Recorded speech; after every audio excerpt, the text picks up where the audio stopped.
Hello friends, super fast series में आप सभी का स्वागत है। दोस्तों, कल एग्जाम होने वाला है प्रारंभिक शिक्षा के नवीन प्रयास। उन्हीं पर मैं सब अतिलिखोत्री प्रश्नों को लिए हूँ जो सबसे ज़्यादा संभावना रखते हैं एग्जाम में आने के लिए। आइए स्टार्ट करते हैं। विषय है प्रारंभिक शिक्षा के नवीन प्रयास।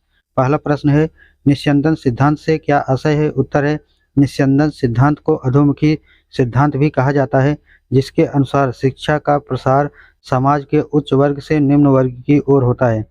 अगला प्रश्न है, कोठारी आयोग की नियुक्ति का मुख्य उद्देश्य क्या था? उत्तर है, कोठारी आयोग का मुख्य उद्देश्य भारत की शिक्षा प्रणाली का मूल्यांकन करना और शिक्षा नीति का निर्माण करना था। आगे है प्रश्न संख्या 3, शिक्षा के सार्वभौमिकरण से क्या आशय है? उत्तर है, शिक्षा के सार्वभौमिकरण का अर्थ सभी को बिना भेदभाव का शिक्षा समान अवसर प्रदान करना। आगे है, राष्ट्रीय बाल श्रम परियोजना क्या है? उत्तर है, यह 1987 में शुरू की गई योजना है जिसका उद्देश्य बाल श्रम को समाप्त करना है। आगे है अगला प्रश्न, जनशाला कार्यक्रम क्या है? उत्तर है, यह भारत सरकार का कार्यक्रम है जिसका उद्देश्य वयस्कों को साक्षर बनाना है। आगे है प्रश्न, न्यूनतम अधिगम स्तर से क्या तात्पर्य है? उत्तर है, यह स्तर छात्रों को शिक्षा के हर स्तर पर न्यूनतम ज्ञान और कौशल सुनिश्चित करता है। आगे है, विद्यालयोन्मुखी कार्यक्रम से आप क्या समझते हैं? उत्तर है, इसमें बच्चों को स्कूल के लिए तैयार करने और सफल होने के लिए प्रेरित करते हैं। अगला प्रश्न है, पी मोस्ट कार्यक्रम क्या है? इसका नाम लिखना है, ठीक है। सेवारत अध्यापकों का विस्तृत अभिन्यास कार्यक्रम, programme of mark orientation of school teachers है। अगला प्रश्न है, प्राथमिक शिक्षा के संदर्भ में अपव्यय एवं अवरोधन का अर्थ स्पष्ट कीजिए। उत्तर है, अपव्यय बालक का बिना शिक्षा पूरी किए विद्यालय छोड़ देना, अवरोधन कक्षा में असफल हो जाना, दोबारा पढ़ाई करना, उसी में तो लगातार करते रहना अवरोधन है। आगे है, प्राच्य पाश्चात्य विवाद क्या है? उत्तर है, यह 19वीं शताब्दी में भारतीय संस्कृति व आधुनिक शिक्षा को लेकर विवाद हुआ था। आगे है, डीपीईपी परियोजना का मुख्य कार्य क्या है? उत्तर है, डीपीईपी का मुख्य शिक्षा की गुणवत्ता में वृद्धि और समानता को बढ़ावा देना है। आगे है, बीईपी क्या है? उत्तर है, बीईपी बेसिक एजुकेशन प्रोग्राम 1994 में आरंभ हुआ जिसका उद्देश्य प्राथमिक शिक्षा को समावेश बनाना था। आगे है, वुड के घोषणा पत्र का शिक्षा पर क्या प्रभाव पड़ा? उत्तर है, 1856 तथा शिक्षा के विभाग स्थापित किए गए, स्कूल कॉलेज खोले गए, शिक्षा राज्य के नियंत्रण में आई। आगे है, ब्रिज कोर्स से क्या आशय है? उत्तर है, यह कार्यक्रम छात्रों को अगले स्तर के लिए आवश्यक ज्ञान और कौशल में मदद करता है। आगे है, शिक्षा का अधिकार अधिनियम 2009 में प्रारंभिक शिक्षा से क्या आशय है? उत्तर है, 6 से 14 वर्ष के बच्चों को अनिवार्य एवं मुफ्त शिक्षा प्रदान करना। आगे है, बाल अधिकार कब और किसने निर्धारित किए? उत्तर है, 2005 में संसद में बाल अधिकार संरक्षण आयोग बिल पेश किए गए जो 2006 में कानून बना। आगे है, वुड घोषणा पत्र की 2 गुण बताइए। तो उत्तर हो जाएगा, पहला गुण है शिक्षा के उद्देश्यों को सुनिश्चित किया और दूसरा है ईस्ट इंडिया कंपनी को जन शिक्षा के लिए उत्तरदायी ठहरा है। अगला प्रश्न है, कोठारी आयोग की नियुक्ति के दो प्रमुख उद्देश्य बताइए। उत्तर है, पहला शिक्षा प्रणाली का अध्ययन व सुधार हेतु सुझाव देना, दूसरा है शिक्षा के लिए सिद्धांत और नीति बनाना। अगला प्रश्न है, यशपाल समिति के कुल कितने खंड हैं? उत्तर है, यशपाल समिति के कुल 8 खंड हैं। अगला प्रश्न है, पोषाहार वितरण योजना के 2 उद्देश्य लिखें। उत्तर है, पहला है जाति भेद मिटाकर सामाजिक व्यवहार को बढ़ावा देना, दूसरा है शिक्षा में समाज अवसर उपलब्ध कराना। अगला प्रश्न है, सर्व शिक्षा अभियान की 2 विशेषताएं बताइए। उत्तर है, बच्चों को बुनियादी शिक्षा देकर सामाजिक न्याय सुनिश्चित करना। अगला प्रश्न है, शिक्षा का वातावरण अनुकूल और सुलभ बनाना। अगला प्रश्न है, हंटर में मुस्लिम शिक्षा के लिए क्या सुझाव दिए गए? उत्तर है, धार्मिक शिक्षा को प्रोत्साहन न दिया जाए, दूसरा है बालिकाओं के लिए सरल पाठ्यक्रम व निःशुल्क शिक्षा हो, तीसरा है अनुदान सहायता शिक्षक अनुपात में दी जाए। अगला है प्रश्न, डीपीईपी परियोजना के 2 कार्य लिखें। उत्तर है, प्राथमिक शिक्षा को सभी के लिए सुलभ बनाना। अगला है, विद्यालय में बच्चों के ठहराव को बढ़ावा देना। अगला प्रश्न है, भारत में ईस्ट इंडिया कंपनी का प्रवेश कब हुआ था? उत्तर है, भारत में ईस्ट इंडिया कंपनी का प्रयोग 1608 ईस्वी में हुआ था। अगला प्रश्न है, मिशनरी स्कूलों की 2 विशेषता बताइए। उत्तर है, पहला है अंग्रेजी पढ़ना अनिवार्य था। दूसरा है ईसाई धर्म की शिक्षा दी जाती थी। अगला प्रश्न है कलकत्ता मदरसा की स्थापना किसने की थी? उत्तर है कलकत्ता मदरसा की स्थापना 1781 में जोनाथन डंकन ने की थी। अगला प्रश्न है धार्मिक शिक्षा के संदर्भ में हंटर आयोग के मुख्य सुझाव दीजिए। उत्तर है पहला, धार्मिक शिक्षा स्कूलों में अनिवार्य धार्मिक शिक्षा स्कूलों में अनिवार्य न हो, और दूसरा है इसके लिए अलग समय निर्धारित किए जाएं। आगे है किस वर्ग की शिक्षा में छनाई का सिद्धांत लागू किया गया था? उत्तर है उच्च वर्ग की शिक्षा में छनाई का सिद्धांत लागू किया गया था। अगला प्रश्न है नवीन शिक्षा नीति के दोष बताइए। अगला उत्तर है पाठ्यक्रम में अधिक विषय होने से बोझ बढ़ गया, बार बार परीक्षा देने से मानसिक दबाव बढ़ा। अगला प्रश्न है आचार्य राममूर्ति समिति की मुख्य दो सिफारिशें बताइए। उत्तर है पहला, शिक्षा का उद्देश्य स्पष्ट करना, दूसरा है मातृभाषा को प्राथमिकता देना। अगला प्रश्न है निस्यंदन सिद्धांत से क्या आशय है? उत्तर है निस्यंदन सिद्धांत का आशय है कि शिक्षा में ज्ञान का संचयन और प्रसार निरंतर चलता रहता है, जिससे समाज में विकास और प्रगति होती है। अगला प्रश्न है कोठारी आयोग की नियुक्ति का मुख्य उद्देश्य क्या है? उत्तर है कोठारी आयोग का मुख्य उद्देश्य भारतीय शिक्षा प्रणाली की समीक्षा करना, उसे सुधारने के लिए सिफारिशें प्रस्तुत करना था। आगे है अगला प्रश्न शिक्षा के सार्वभौमिकरण से क्या आशय है? उत्तर है शिक्षा के सार्वभौमिकरण का आशय है कि सभी बच्चों को गुणवत्तापूर्ण शिक्षा प्रदान करना, चाहे उनकी सामाजिक आर्थिक कुछ भी हो। अगला प्रश्न है डीपीईपी परियोजना का मुख्य कार्य क्या है? उत्तर है डीपीईपी परियोजना के दो मुख्य कार्य, पहला है भौतिक अकादमिक क्षेत्रों में क्षमता संवर्धन करना, प्राथमिक शिक्षा का विस्तार करना, दूसरा है विद्यालयों में बच्चों का ठहराव बढ़ाना तथा उनके ह्रास अवरोध में कमी लाना। अगला प्रश्न है राष्ट्रीय बाल श्रम परियोजना क्या है? उत्तर है राष्ट्रीय बाल श्रम परियोजना का उद्देश्य बाल श्रम को समाप्त करना और बच्चों को शिक्षा प्रदान करना है। अगला प्रश्न है प्राच्य पाश्चात्य विवाद क्या है? उत्तर है प्राच्य पाश्चात्य विवाद भारतीय संस्कृति और पश्चिमी संस्कृति के बीच भिन्नताओं और सामंजस्य पर आधारित बहस है। अगला है बीईपी क्या है? उत्तर है शैक्षिक परियोजना बीईपी 5 अक्टूबर 1993 में लागू हुई, जिसका उद्देश्य प्रदेश में बेसिक शिक्षा का सार्वजनिकरण करना था। इसके तहत बच्चों का नामांकन बढ़ाना, ठहराव सुनिश्चित करना और उन्हें गुणवत्तापूर्ण शिक्षा प्रदान करना उनका मुख्य लक्ष्य था। आगे है अगला प्रश्न पी मोस्ट कार्यक्रम का उद्देश्य क्या है? उत्तर है एनसीईआरटी नई दिल्ली द्वारा वर्ष 1986 से यह कार्यक्रम प्रारंभ किए गए राष्ट्रीय शिक्षा नीति 1986 की मूल संस्तुतियों से अवगत कराना इस कार्यक्रम का मुख्य उद्देश्य था। अगला प्रश्न है वुड के घोषणा पत्र का शिक्षा पर क्या प्रभाव पड़ा? उत्तर है वुड के घोषणा पत्र ने भारतीय शिक्षा प्रणाली में अंग्रेजी शिक्षा को बढ़ावा दिया और आधुनिक शिक्षा की नींव रखी। अगला प्रश्न है जनशाला कार्यक्रम क्या है? उत्तर है जनशाला कार्यक्रम का उद्देश्य ग्रामीण क्षेत्रों में शिक्षा की पहुंच बढ़ाना और समुदाय की भागीदारी सुनिश्चित करना है। अगला प्रश्न है न्यूनतम अधिगम स्तर से क्या तात्पर्य है? उत्तर है न्यूनतम अधिगम स्तर से तात्पर्य है कि छात्रों को न्यूनतम आवश्यक ज्ञान और कौशल प्राप्त हो,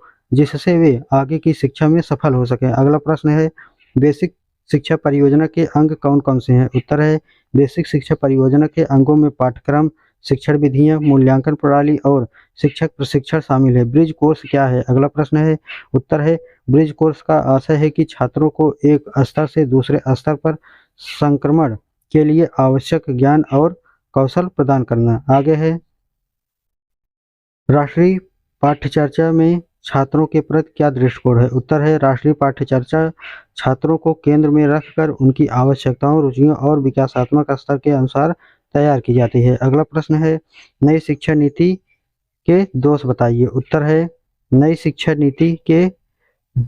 नीति में कुल आलोचनाएं हैं, जैसे कि संसाधनों की कमी, प्रभावी कार्यान्वयन की चुनौती और कुछ प्रावधानों की अस्पष्टता। निस्यंदन सिद्धांत से क्या आशय है?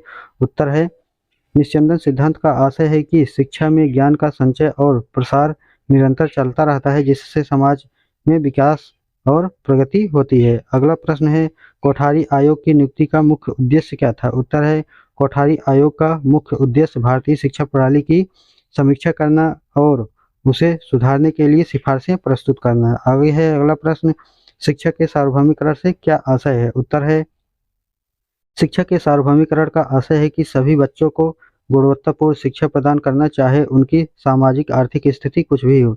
दोस्तों वीडियो को बहुत ही ज़्यादा शेयर करते चलिए और सब्सक्राइब जरूर कर लीजिए।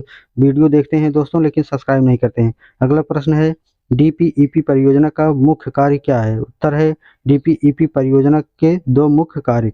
पहला है भौतिक एवं अकादमिक क्षेत्रों में क्षमता संवर्धन करना, प्राथमिक शिक्षा का विस्तार करना। दूसरा है विद्यालयों में बच्चों का ठहराव बढ़ाना तथा उनके ह्रास अवरोधन में कमी लाना। आगे है अगला प्रश्न, राष्ट्रीय बाल श्रम परियोजना क्या है? उत्तर है, राष्ट्रीय बाल श्रम परियोजना का उद्देश्य बाल श्रम को समाप्त करना और बच्चों को शिक्षा प्रदान करना है। आगे है प्राच्य पाश्चात्य विवाद क्या है? तो उत्तर है, प्राच्य पाश्चात्य विवाद भारतीय संस्कृति और पश्चिमी संस्कृति के बीच भिन्नताओं और सामंजस्य पर आधारित बहस है। आगे है बीईपी क्या है? उत्तर है, शैक्षिक शिक्षा परियोजना। बीईपी 5 अक्टूबर 1993 से शुरू हुई। इसका उद्देश्य बेसिक शिक्षा सार्वजनिकरण, नामांकन व ठहराव बढ़ाना और गुणवत्तापूर्ण शिक्षा देना था। आगे है पी मोस्ट कार्यक्रम का मुख्य उद्देश्य क्या है? उत्तर है, एनसीईआरटी नई दिल्ली द्वारा वर्ष 1986 से यह कार्यक्रम प्रारंभ किए गए राष्ट्रीय शिक्षा नीति 1986 की मूल संस्तुतियों से अवगत कराना इस कार्यक्रम का मुख्य उद्देश्य है। आगे है अगला प्रश्न, वुड के घोषणा पत्र का शिक्षा पर क्या प्रभाव पड़ा? उत्तर है, वुड के घोषणा पत्र ने भारतीय शिक्षा प्रणाली में अंग्रेजी शिक्षा को बढ़ावा दिया और आधुनिक शिक्षा की नींव रखी। आगे है प्रश्न, जनशाला कार्यक्रम क्या है? उत्तर है, जनशाला कार्यक्रम का उद्देश्य ग्रामीण क्षेत्रों में शिक्षा की पहुंच बढ़ाना और समुदाय की भागीदारी सुनिश्चित करना है। अगला प्रश्न है, न्यूनतम अधिगम स्तर से क्या तात्पर्य है? उत्तर है, न्यूनतम अधिगम स्तर से तात्पर्य की छात्रों को न्यूनतम आवश्यक ज्ञान और कौशल प्राप्त हो जिससे वे आगे की शिक्षा में सफल हो सकें। अगला है बेसिक शिक्षा परियोजना के अंग कौन कौन से हैं? उत्तर है, बेसिक शिक्षा परियोजना के अंगों में पाठ्यक्रम, शिक्षण विधियां, मूल्यांकन प्रणाली और शिक्षक प्रशिक्षण शामिल हैं। अगला प्रश्न है, ब्रिज कोर्स का क्या आशय है? उत्तर है, ब्रिज कोर्स का आशय है कि छात्रों के एक स्तर से दूसरे स्तर पर संक्रमण के लिए आवश्यक ज्ञान और कौशल प्रदान करना। आगे प्रश्न है, राष्ट्रीय पाठ्यचर्चा में छात्रों के प्रति दृष्टिकोण है? उत्तर है, राष्ट्रीय पाठ्यचर्चा छात्रों को केंद्र में रखकर उनकी आवश्यकताओं, रुचियों और विकासात्मक स्तर के अनुसार तैयार की जाती है। अगला प्रश्न है, नई शिक्षा नीति के दोष बताइए। उत्तर है, नई शिक्षा नीति में कुछ आलोचनाएं हैं जैसे कि संसाधनों की कमी, प्रभावी कार्यान्वयन की चुनौती और कुछ प्रावधानों की अस्पष्टता। अगला प्रश्न है, भारतीय संविधान के अनुच्छेद 51 का के बारे में आप क्या जानते हैं? उत्तर है, इसमें भारतीय नागरिकों के 11 मौलिक कर्तव्यों का उल्लेख किया गया है। अगला है, वुड के घोषणा पत्र 1854 के शिक्षा संबंधित उद्देश्य क्या थे? उत्तर है, उच्च शिक्षा अंग्रेजी में और देसी भाषाओं को भी महत्व देना। अगला प्रश्न है, हंटर आयोग के दो कार्य लिखिए। उत्तर है, प्राथमिक शिक्षा की समीक्षा और दूसरा है द्वितीय शिक्षा स्तर की समीक्षा। अगला प्रश्न है, राष्ट्रीय स्तर पर शिक्षा के कौन से अभिकरण है? उत्तर है, शिक्षा के संस्थाएं जो शैक्षिक अनुभव प्रदान करती हैं। अगला प्रश्न है, शैक्षिक उन्नयन में ब्लॉक संसाधन केंद्रों की क्या भूमिका है? उत्तर है, विद्यालयों को निःशुल्क पाठ्यक्रम पुस्तकें वितरित करना। अगला प्रश्न है, लॉर्ड कर्जन ने प्राथमिक शिक्षा में क्या सुधार किए? उत्तर है, भारतीय भाषाओं को महत्व देना और दूसरा है अनुदान राशि बढ़ाना। तीसरा है दोस्तों प्रश्न, प्रोग्राम ऑफ एक्शन के कौन कौन से लक्ष्य निर्धारित किए गए हैं? उत्तर है, पहला शिक्षा की गुणवत्ता व पहुंच बढ़ाना, दूसरा है नारी सम्मान को बढ़ावा देना। आगे है, ऑपरेशन ब्लैक बोर्ड परियोजना क्या है? उत्तर है, 1987 में शुरू की गई योजना जिसका उद्देश्य प्राथमिक विद्यालयों का विकास था। आगे है, स्कूल रेडनेस प्रोग्राम क्या है? उत्तर है, बच्चों को स्कूल में सीखने के लिए आवश्यक कौशल और ज्ञान देना है। अगला प्रश्न है, शिक्षा को संविधान में समवर्ती सूची में रखने का क्या उद्देश्य है? उत्तर है, केंद्र और राज्य दोनों शिक्षा नीतियां बना सकती हैं। अगला प्रश्न है, स्कूल चलो अभियान कब प्रारंभ हुआ? उत्तर है, स्कूल चलो अभियान 4 अप्रैल 2022 को श्रावस्ती उत्तर प्रदेश से शुरू हुआ। इसका प्रारंभ जुलाई 2000 में हुआ था। अगला प्रश्न है, प्रश्न संख्या 202, राष्ट्रीय बाल श्रम परियोजना क्या है? उत्तर है, यह योजना 14 अगस्त 1987 को शुरू हुई जिसका उद्देश्य 14 वर्ष से कम उम्र के बच्चों को खतरनाक व्यवसायों से हटाना है। अगला प्रश्न है, सीटीई किस स्तर के शिक्षकों को तैयार करता है? ये दोस्तों क्रम गलत है, ठीक है।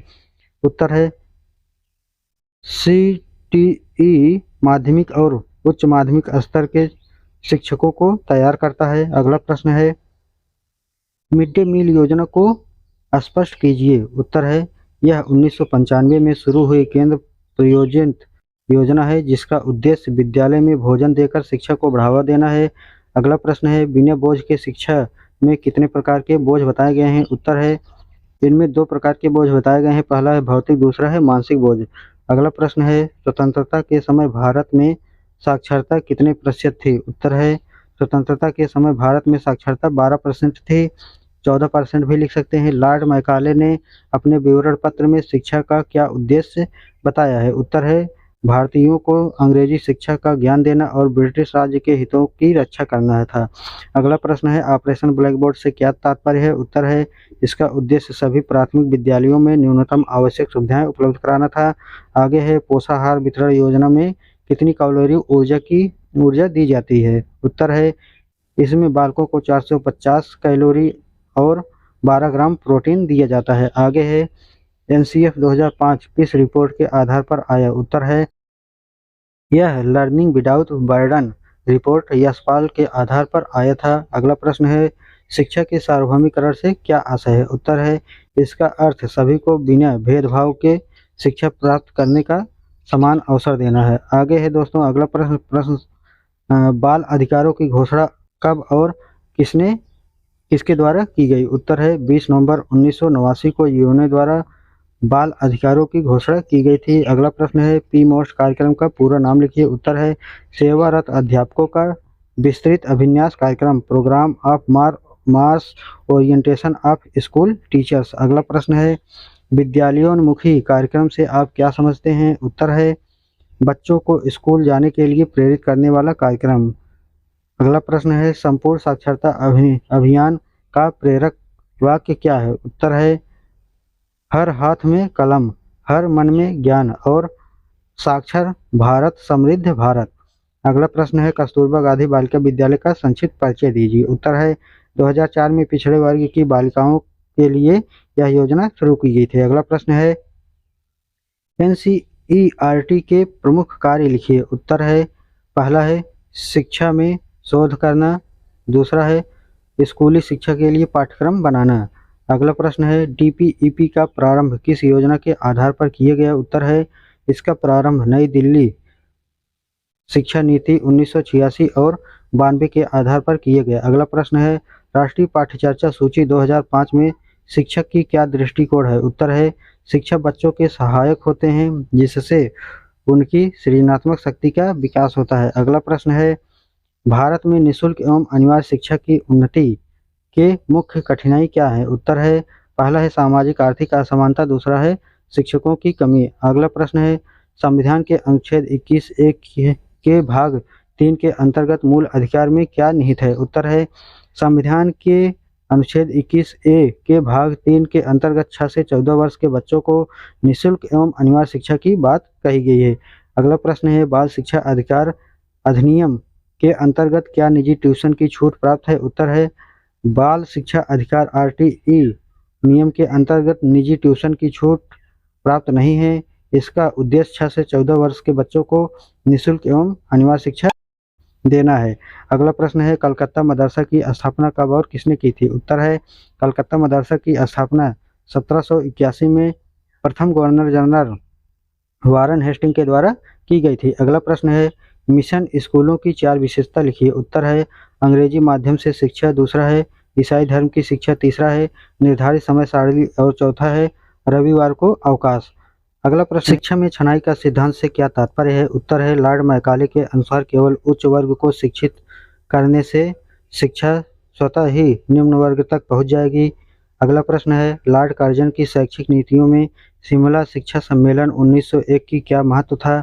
उत्तर है, इसका उद्देश्य भारतीय शिक्षा प्रणाली की समीक्षा कर उसे ब्रिटिश साम्राज्य की आवश्यकताओं के अनुरूप बनाना था। अगला प्रश्न है, राष्ट्रीय शिक्षा नीति 1992 में राष्ट्रीय शिक्षा व्यवस्था के बारे में क्या कहा गया। उत्तर है, पहला है शिक्षा की राष्ट्रीय प्रणाली बनाना, दूसरा है सभी को समान गुणवत्ता वाली शिक्षा और तीसरा है स्त्री शिक्षा पर विशेष बल। अगला प्रश्न है, शिक्षा बिना बाधा के नामक शीर्षक किसकी रिपोर्ट में प्रस्तुत किया गया है? उत्तर है यशपाल समिति की रिपोर्ट में प्रस्तुत किया गया, जिसका उद्देश्य बच्चों के बस्ते का भार कम करना था। अगला प्रश्न है प्रश्न संख्या 229, एक क्रम से कोई मतलब नहीं है दोस्तों। NCFTE 2009 क्या है? उत्तर है यह शिक्षकों की शिक्षा और पाठ्यक्रम को सुधारने हेतु NCTE द्वारा तैयार एक महत्वपूर्ण दस्तावेज है। अगला प्रश्न है ब्लैक बोर्ड योजना के अंतर्गत प्रत्येक विद्यालय में दी जाने वाली 4 सुविधाएं लिखिए। उत्तर है अध्यापकों का प्रशिक्षण, लघु औजार किट, गतिविधि किट, ब्लैक बोर्ड। अगला प्रश्न है पी मोस्ट क्या है? उत्तर है यह सेवारत अध्यापकों का विस्तृत अभिन्यास कार्यक्रम है, जिसका उद्देश्य प्राथमिक शिक्षा को उन्नत बनाना है। अगला प्रश्न है SOPT का पूरा नाम लिखिए। उत्तर है स्पेशल ओरिएंटेशन प्राइमरी टीचर्स, प्राथमिक शिक्षकों के लिए विशेष विद्यालयोन्मुखी कार्यक्रम। अगला प्रश्न है प्राथमिक स्तरीय राष्ट्रीय बालिका शिक्षा योजना NPEGL क्या है? उत्तर है इसका उद्देश्य बालिकाओं को शिक्षा के लिए प्रोत्साहित करना और लिंग भेदभाव को समाप्त करना है। अगला प्रश्न है जिला प्राथमिक शिक्षा कार्यक्रम DPEP किस बैंक की वित्तीय सहायता से संचालित किया गया है? उत्तर है यह विश्व बैंक की वित्तीय सहायता से संचालित किया गया था। अगला उत्तर है दोस्तों प्रश्न है राष्ट्रीय बाल श्रम परियोजना से क्या उद्देश्य है? उत्तर है बाल श्रम परियोजना में पुनर्वास का मतलब है बाल श्रमिकों को खतरनाक कार्यों से मुक्त कर शिक्षा, प्रशिक्षण और सुरक्षित जीवन देना है। अगला प्रश्न है न्यूनतम अधिगम स्तर से आप क्या समझते हैं? उत्तर है न्यूनतम अधिगम स्तर एक शिक्षण पद्धति है जिसमें सभी छात्रों को उचित अवसर और सहायता मिलने पर एक निश्चित स्तर तक सफलता प्राप्त होती है। अगला प्रश्न है महिला समाख्या कार्यक्रम क्या है? उत्तर है 1989 में शुरू हुआ यह कार्यक्रम ग्रामीण क्षेत्रों की पिछड़ी महिलाओं की शिक्षा और सशक्तिकरण के लिए लागू किया गया था। अगला प्रश्न है ऑपरेशन ब्लैक बोर्ड का उद्देश्य क्या है? उत्तर है ऑपरेशन ब्लैक बोर्ड का उद्देश्य प्राथमिक विद्यालयों में अवकाश शिक्षण संसाधन उपलब्ध कराना है, आवश्यक शिक्षण संसाधन उपलब्ध कराना है। अगला प्रश्न है शिक्षा में अपव्यय एवं अवरोधन के सुझाव बताइए। उत्तर है पहला है आयु के अनुसार विद्यालय में प्रवेश दिया जाएगा। दूसरा है उपस्थिति नियमों का कठोर पालन। तीसरा है प्रौढ़ शिक्षा को बढ़ावा मिले। अगला प्रश्न है हंता मेहता समिति 1962 के प्रमुख सुझाव क्या है? उत्तर है लिंग के आधार पर पाठ्यक्रम में भेदभाव न हो। दूसरा है सामाजिक और मनोवैज्ञानिक आधार पर पाठ्यक्रम विभेदित हो। अगला प्रश्न है जिला प्राथमिक शिक्षा कार्यक्रम DPEP के 2 अधिकार बताइए। उत्तर है पहला बालकों का विद्यालय में ठहराव बढ़ाना। दूसरा है क्रियात्मक अनुसंधान और मूल्यांकन करना। अगला प्रश्न है बेसिक शिक्षा परियोजना BEP के तहत किन जिलों का चयन हुआ है? उत्तर है वाराणसी, इलाहाबाद, बांदा, इटावा, सीतापुर, अलीगढ़, सहारनपुर, गोरखपुर, पौड़ी क्या है दोस्तों? नैनीताल और चयन। अभिनव बालिका शिक्षा परियोजना के 2 उद्देश्य बताइए। उत्तर है पहला है बालिकाओं के नामांकन और ठहराव में वृद्धि। दूसरा है शिक्षा के प्रति जागरूकता बढ़ाना। अगला प्रश्न है शैक्षिक अनुसंधान एवं प्रशिक्षण परिषद के 2 कार्य बताइए। उत्तर है पहला पाठ्यक्रम और शैक्षिक सामग्री का विकास करना। दूसरा है शिक्षकों का प्रशिक्षण कार्यक्रम आयोजित करना। अगला प्रश्न है राष्ट्रीय शैक्षिक परिषद NCTE की स्थापना कब हुई थी? उत्तर है NCTE की स्थापना 17 अगस्त 1995 को नई दिल्ली में हुई थी। अगला प्रश्न है ब्रिज कोर्स से आप क्या समझते हैं? उत्तर है यह कार्यक्रम 2 पाठ्यक्रमों के अंतर को पाटने और छात्रों को अलग स्तर पर जाने में मदद करते हैं। अगला है स्कूल रेडनेस कार्यक्रम की विशेषता बताइए। उत्तर है कक्षा में प्रवेश से पूर्व बच्चों को अनुभव दिया जाता है। दूसरा है उन्हें विद्यालय के लिए तैयार किया जाता है। अगला प्रश्न है मैकाले के निस्यंदन सिद्धांत से आप क्या समझते हैं? उत्तर है उच्च वर्ग को दी गई शिक्षा धीरे धीरे छनकर निम्न वर्ग तक पहुंच जाती है। अगला प्रश्न है वुड के डिस्पैच की प्राथमिक शिक्षा संबंधित संस्तुतियां बताइए। उत्तर है पहला शिक्षा का दायित्व सरकार पर हो। दूसरा है जन शिक्षा का प्रसार किया जाए। अगला प्रश्न है जिला शिक्षा एवं प्रशिक्षण संस्थान डाइट किस आयोग की संस्तुति पर स्थापित हुआ? उत्तर है डाइट की स्थापना राष्ट्रीय शिक्षा नीति 86 की संतुति पर हुई। दोस्तों टेलीग्राम पर पीडीएफ अभी डाल दे रहे हैं, वहां से आप डाउनलोड कर लीजिए। और दोस्तों वीडियो को शेयर कर दीजिए, सब्सक्राइब कर लीजिएगा। वीडियो सभी देखते हैं दोस्तों, लेकिन सब्सक्राइब नहीं करते हैं, तो प्लीज़ सब्सक्राइब कर लीजिएगा। ऐसे ही लेटेस्ट अपडेट आपको मिलता रहेगा।